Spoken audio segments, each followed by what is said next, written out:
The Captain's Run with Sam Edmund. Great to have your company on a Friday morning. We've got a stack ahead of us here on the McCafe menu. It's hard to know where to turn next, but we better talk some football because we've got 3 more games done. We had 3 yesterday. Now, down in Tasmania, it was Collingwood 15-16, 106 to the Hawks. 14-16, 100, their official practice match down there in Launceston. And, of course, the final dress rehearsal before the 2023 season starts proper. Hawthorn assistant coach Adrian Hickmott is on the line with us. G'day, Adrian. Thanks for your time. G'day, Sam. Yeah, you're welcome. How did you see it in the wash-up? I mean, the group, they maintained their fight right until the end, didn't they? Yeah, they did, Sam. Yeah, no, we were pleased with the effort that the guys shown. You know, some players stood up during those times. I think we were 3 goals down halfway through the first quarter, and then even halfway through the second quarter, I think we were down by 2 or 3 goals as well. So, yeah, to show good fight, and really right to the end of the game we were very pleased. Yeah, and a big tick for a young group, it must be said, because the other mob started strong and, as you said, also had their patches in-game as well. I mean, was there a layer of reassurance amongst the coaches, Adrian, that this was perhaps closer to how you want to play after the first up showing against the Cats? Yes. You know, yeah, we went through the week after the Cats and just sat down with the group and trained with real purpose, like, you know, obviously most other clubs do that, but we reassured with the players themselves that, you know, you guys have you show real good effort in training sessions with intensity and the way you run. So let's see if we can bring that into the game. And we come down there and we did that. Yeah. So just the you know, willingness to communicate when the times were getting really, you know, hard, and you thought, gee, the game might run away from us. So that was pleasing. Can we start in the midfield? I mean, Newcomb, Ward, McKenzie, we'll get to him in a moment specifically, McDonald, Will Day. Now, that has the makings of a very good, if not elite, AFL midfield in time. But how do you manage their workloads this season, Adrian? Is this going to be an ongoing balancing act for you and the coaching staff?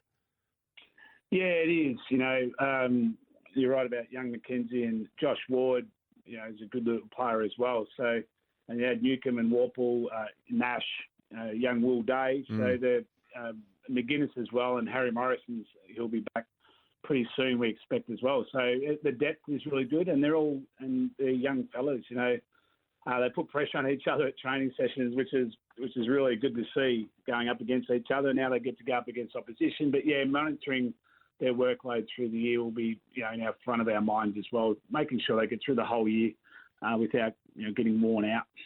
Just on young McKenzie, obviously pick 7 last year's draft, Adrian. You know, first look at him for a lot of people. He certainly didn't disappoint. I mean, he looked calm.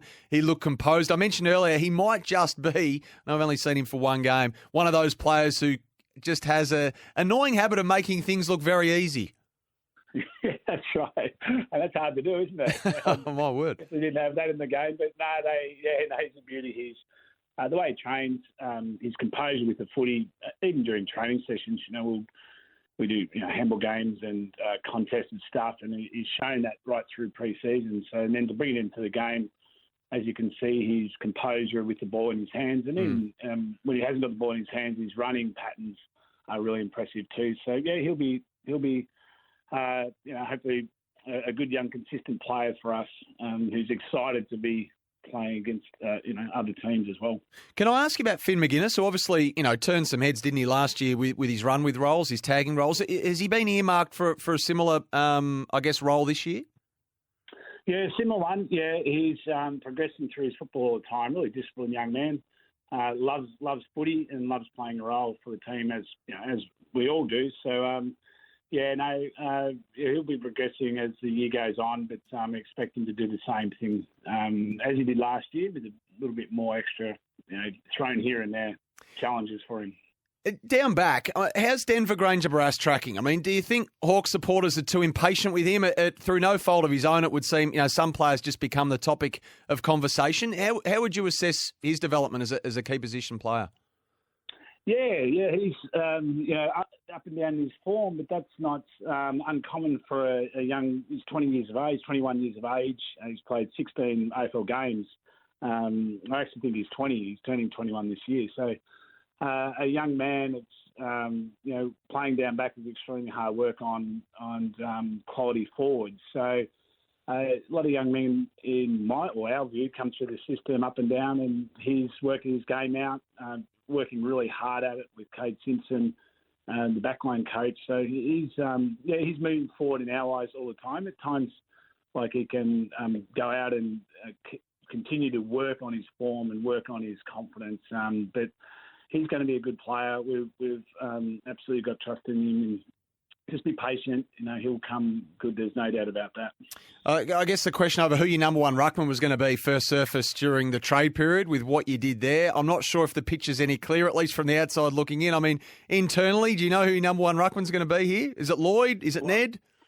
Yeah, well, you don't, but they're both fighting against. Well, they're all three of them. Me, young Ned, and Max Lynch, performed well in the VFL yesterday. So yeah, they're all going up against each other. There's spots there for grabs, and it's really been not a standout in that area yet, which is a good thing to have amongst your list. And young Max Ramsden is coming up. He's a young kid, but he's coming up through too and learning really quickly. So the four of them, working hard together, and we'll see how it unfolds. Just on big Lloyd Meek, obviously on the wrong end of a Jordan De Goey tackle there, which will be, I guess, assessed later on. Can I just ask, from your point of view, was he okay? There was no symptoms off the back of that for him? No, not that I know of, Sam. No, he played at the game and he was okay. Yep. And just, I want to take you forward quickly. Fergus Green really does look like he belongs, doesn't he? I mean, I know he impressed at VFL level last year and he's come on and another 3 goals for him. He looks magnificent. I mean, you've got a tough role to fill replacing Jack Gunston, and Mitch Lewis is going to miss some footy, but he's done everything right so far. Yeah, he has.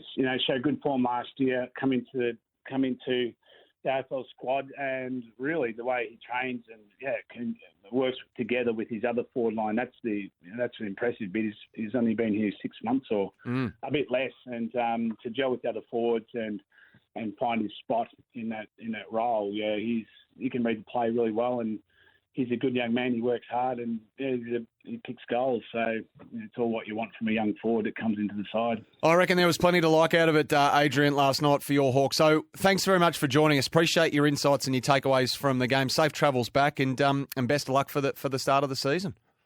Good on you, Sam. Thanks very much.